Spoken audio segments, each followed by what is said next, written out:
যে অভ্যুত্থানটাকে একটু মিনিমাইজ করা, তারপর যারা তরুণরা আছেন, নারীরা আছেন, ওনাদেরকে একটু মেলাইন করা, তরুণদের নিয়ে অনেক কটু কথা আমরা গত ১ বছর ধরে শুনেছি, নট অন সাবস্টেন্স। অনেক সময় বলা যে তরুণরা কি বোঝে, ওরা দেশের কি বোঝে, সংস্কার কি বোঝে।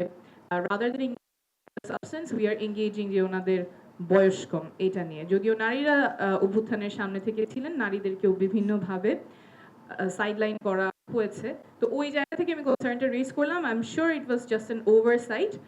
অ্যানালিসিসের ক্ষেত্রে আমার আহ্বান থাকবে এই জায়গাটাতে সতর্ক থাকার, যাতে ক্যারেক্টারাইজেশনটা অ্যাকুরেট হয়।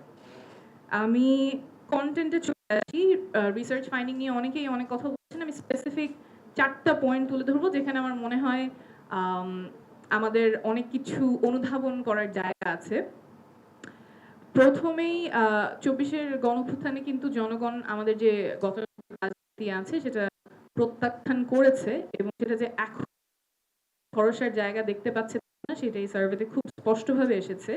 যেখানে জিজ্ঞেস করা হয়েছে বর্তমানে রাজনৈতিক দলগুলো জনগণের চাহিদা এবং সমস্যাগুলোর প্রতি কতটা মনোযোগ দিচ্ছে, শুধুমাত্র ১২% মানুষ মনে করেছে যথেষ্ট মনোযোগ দেওয়া হচ্ছে। অর্থাৎ সেই জায়গাটা এখনো ফেরেনি, এবং রাজনৈতিক দলগুলোর ক্ষেত্রে আমার মনে হয় this should be a wake up call. শুধুমাত্র ১২% মানুষ যদি মনে করে থাকে যথেষ্ট মনোযোগ দেওয়া হচ্ছে, আসলে তাদের সমস্যা এবং যে আকাঙ্ক্ষা তার প্রতি নিশ্চয়ই যথেষ্ট মনোযোগ দেওয়া হচ্ছে না।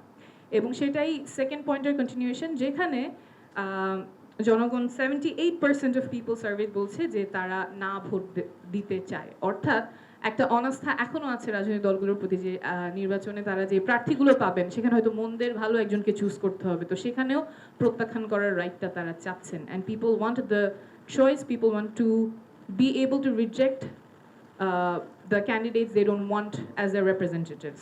সো এই জায়গাগুলোতে আমার মনে হয় রাজনৈতিক দলগুলোর অনেক রেসপন্সিবিলিটির জায়গা আছে, অনেক দায় এবং দায়িত্বের জায়গা আছে, যাতে জনগণ যেই ধরনের রাজনীতি দেখতে চায়, জনগণের যে আকাঙ্ক্ষা আছে সেই জায়গায় যাতে রাজনৈতিক দলগুলো কাজ করে।